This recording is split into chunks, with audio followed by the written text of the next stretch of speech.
एक दिन क्लास के सभी बच्चों ने मेरा नाम काली कौड़ी रख दिया। लोग मुझे ब्लैक पैंथर, जली हुई हॉकी स्टिक ऐसे नाम से बुलाते थे। तब मेरे कोच ने मुझे अकेले में बुला के धमका के कहा कि अगर ये बात वापस किसी को पता चली या तुमने तुम्हारे घर पे अगर ये बात वापस बताई तो इसके अंजाम बुरे होंगे। मैं 10th स्टैंडर्ड में थी जब मैंने स्कूल के छत से कूद के सुसाइड करने का डिसीजन लिया।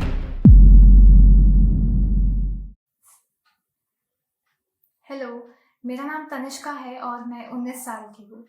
जोश टॉक्स पे आपने आज तक ऐसी कई कहानियां सुनी होगी जहां लोगों ने अपने बड़े से बड़े मुश्किलों को हराया है, लेकिन आज अपने कहानी के जरिए मैं आपसे उन मुश्किलों के बारे में बात करने वाली हूँ जिसे लोग अक्सर हल्के में ले लेते हैं या जिसके बारे में ज्यादा चर्चा नहीं होती है।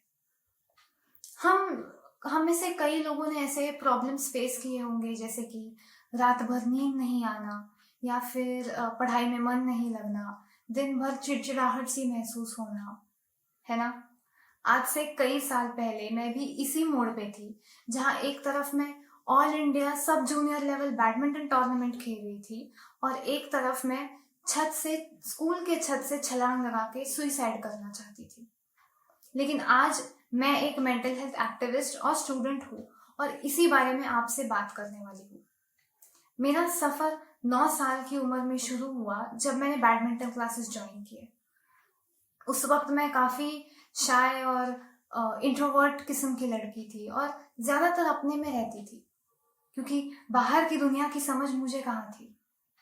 2 साल बीत गए और मैं डिस्ट्रिक्ट टूर्नामेंट्स जीतने लगी, स्टेट टूर्नामेंट्स खेलने लगी।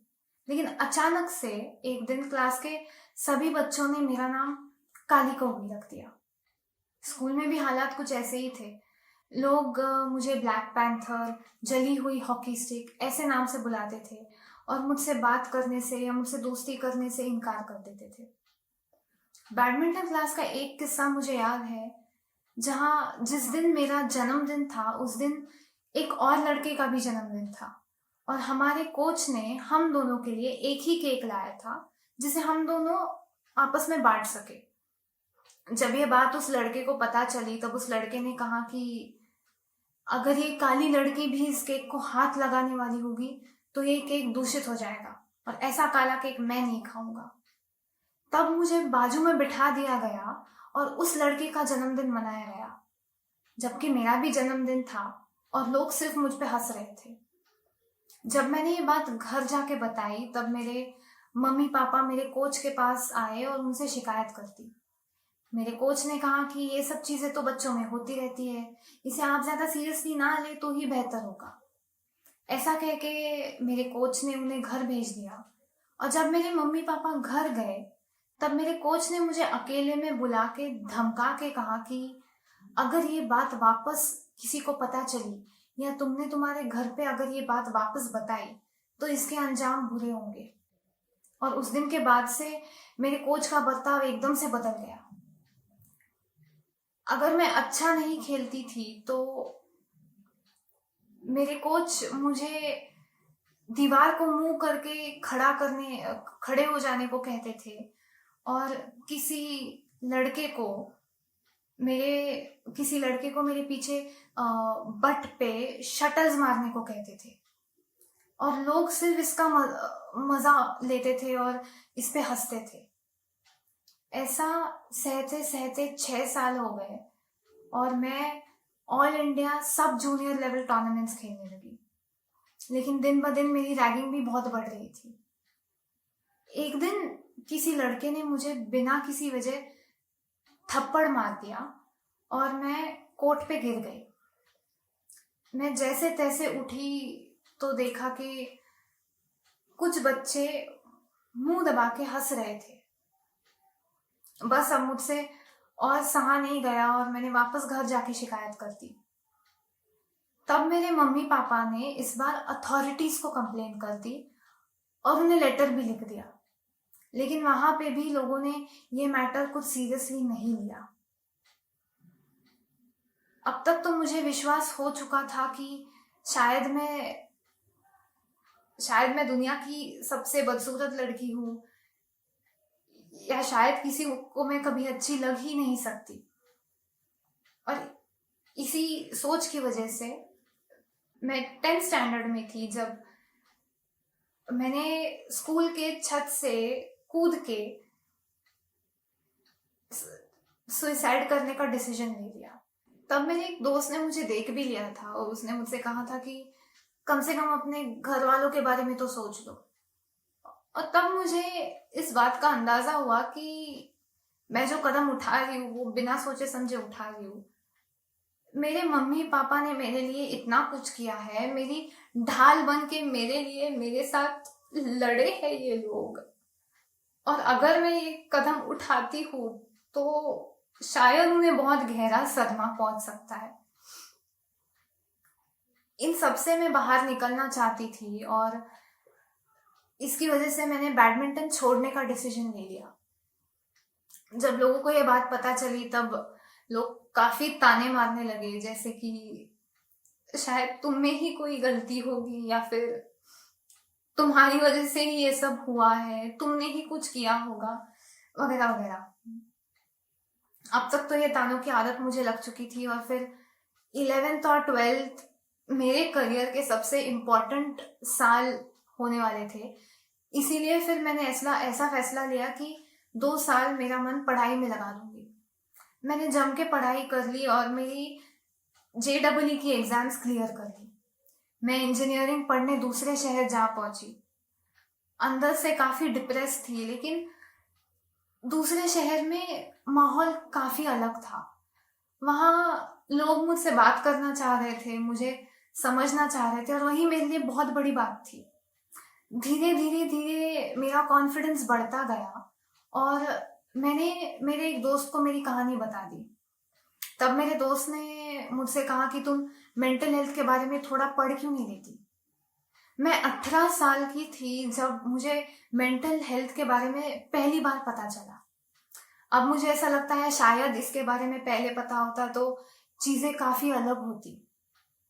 खैर, आपको ये बातें जान के हैरानी होगी कि 50% सुइसाइड के जो केसेस है उनकी वजह मेंटल हेल्थ है। 1,60,000 से ज्यादा बच्चे स्कूल या कॉलेजेस जाने से डरते हैं क्योंकि वो ऑलरेडी किसी बुलिंग के या किसी के शिकार हो चुके होते हैं और वो मेंटल हेल्थ की बीमारियों से जूझ रहे होते हैं। मेंटल हेल्थ की बीमारियां जैसे PTSD, depression, anxiety, imposter syndrome. देखा जाए तो 70% बुलिंग के केसेस कभी रिपोर्ट ही नहीं होते हैं डर की वजह से। और जिस माहौल में डर पनपता है वहां तुम कितने भी एंटी बुलिंग लॉज निकाल लो, जीरो टॉलरेंस पॉलिसीज निकाल लो, उसका कोई फायदा नहीं होने वाला। मेंटल हेल्थ बीमारियां, मेंटल हेल्थ इलनेसेस कभी भी किसी को भी हो सकती है और इसके बारे में जानकारी देना बहुत जरूरी है। मेंटल हेल्थ के कई सारे सिम्टम्स है, जैसे कि भूख नहीं लगना या फिर ज्यादा ही भूख लगना, रात भर नींद नहीं आना, कुछ कुछ जो हमारे काम है जैसे कि असाइनमेंट है, होमवर्क्स है, वो भूल जाना, या फिर खाली खाली सा महसूस होना। और ऐसी बातें अगर आपको लग रहा है कि आपके ऐसे सिम्टम्स हैं, आपके अगर मूड स्विंग्स हो रहे हैं, तो मेरे एक दोस्त ने मुझे एडवाइस दी थी जो मैं आज तक फॉलो करती हूँ। अगर आपको ऐसे कुछ इमोशंस आ रहे हैं कि रोना आ रहा है, गुस्सा आ रहा है, तो मैं उन इमोशंस के साथ बैठ जाती हूँ। उनसे भागना नहीं, उनके साथ बैठ जाना है। ये करना काफी मुश्किल है, लेकिन इसके 2 फायदे हैं। एक तो आपका पेशेंस बढ़ेगा और दूसरी बात तो आपको महसूस होगा कि आप खुद के कंट्रोल में हैं। और अगर आपको ऐसा लगने लगा है कि ये चीजें मेरे बर्दाश्त के बाहर हो रही है, तो आप लोगों से बात करें, चाहे वो आपका दोस्त हो, आपके रिश्तेदार हो, माँ बाप हो, भाई बहन हो, कोई भी हो, लेकिन उनसे बात करें। मेंटल हेल्थ की वजह से लोगों की जाने जाती है। और अगर आप उन लोगों में से है जो किसी के प्रॉब्लम सुन रहे हैं, तो सबसे पहले उन्हें सुन के लो, उन्हें समझ के लो।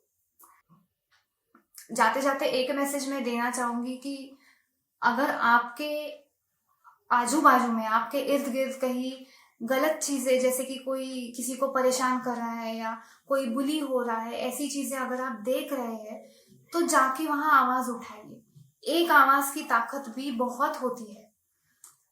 मैंने जो गलती की थी, मैंने चुप बैठने की गलती की थी। मुझे ऐसा लगता था कि अभी जाने दो, बाद में देख लेंगे, बाद में देख लेंगे। देखा जाए तो ये सब चीजें दिखने में काफी मामूली लगती है, लेकिन इसका असर जिंदगी भर तक रहता है। इसीलिए अगले बार जब होगा तब देख लेंगे। इस ऐसे मौके के लिए वेट मत करो। ये हमारी रिस्पॉन्सिबिलिटी बनती है कि हम सिटीजन्स होने के नाते हम एक ऐसी सेफ स्पेस क्रिएट करें जहां लोग खुल के अपने प्रॉब्लम्स बता सके। और अगर हमें बदलाव लाना है तो वो बदलाव हमारे अंदर से आना चाहिए। हमें बदलाव लाने की इच्छा जब जगेगी तभी बदलाव आएगा। जब हम एक दूसरे के डिफरेंसेस को समझ पाएंगे, जब उन्हें एक्सेप्ट करने लगेंगे, तभी बदलाव आएगा। मेंटल हेल्थ के बारे में छोटे बच्चों को भी जानकारी देना बहुत जरूरी है, लोगों से बात करना जरूरी है। मेंटल हेल्थ के बारे में जो गलती मैंने की वो आप ना करें और मेंटल हेल्थ को अपनी प्रायोरिटी बना लें। मेरा टॉक सुनने के लिए आपका बहुत बहुत धन्यवाद। उन्होंने मेरा CV लिया और मेरे हाथ पे ही रख दिया। बोला तुम यूपी वाले आ क्यों जाते हो जब तुम्हें बोलना ही नहीं आता। मेरा नाम लक्ष्मी वर्मा है। मैं बेसिकली फिरोजाबाद यूपी से हूँ। फर्स्ट टाइम जब दिल्ली आई तो मेरा पहला इंटरव्यू था, तो उनका फर्स्ट क्वेश्चन ये था कि इंट्रोड्यूस योरसेल्फ। तो इंट्रोड्यूशन में क्या बोलते हैं मुझे ये नहीं पता था, तो मैं चुप हो गई। तो उन्होंने मेरा CV लिया और मेरे हाथ पे ही रख दिया। बोला तुम यूपी वाले आ क्यों जाते हो जब तुम्हें बोलना ही नहीं आता। मुझे ऐसा लगा कि किसी ने मेरे मुंह पे तमाचा दिया हो, और मैं कुछ समझ में नहीं आ रहा था, उससे कुछ बोल भी नहीं सकती थी। तो फिर मैंने CV लिया और लौट के चली आई। फिर उसके बाद तो फिर मैंने इंटरव्यू ही नहीं दिए।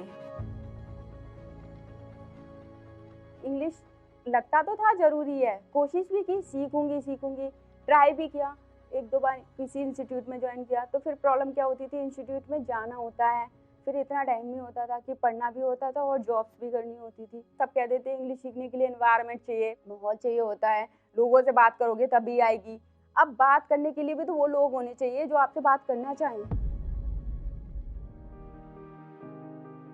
मैं जो स्टॉक्स की वीडियोस देखती थी मोटिवेशन के लिए, तो लास्ट में एक एडवर्टाइजमेंट था, तो वहाँ पे बोला था कि हमारे एक ऐप है जो स्किल का, तो आप उसे डाउनलोड करिए।